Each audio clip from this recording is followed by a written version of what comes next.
Ayan, nagbabasi boy puti buhok ng ano, ng transmission. Palit kami ng oil seal dito. Ayan oh, tumagas, grabe ang tagas. Kaya papalitan natin. Binaba ako, nakita ko sila ilalim ngayon ng sakyan. Grabe. Buhay mekaniko, discarding Pinoy, diskarte ni puti buhok.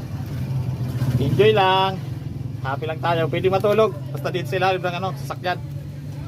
Wala naman si boss. Wala pa si boss, wala pang pambili ng pyesa. Video muna si Boy Puti dito sa ilalim ng sakyan, no?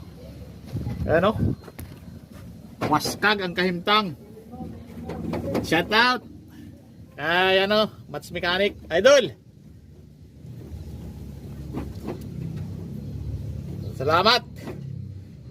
Naging inspirasyon ka sa amin. Ayan oh, ganito ang buhay. Tulog-tulog pag wala pa yung parts. Basta yan.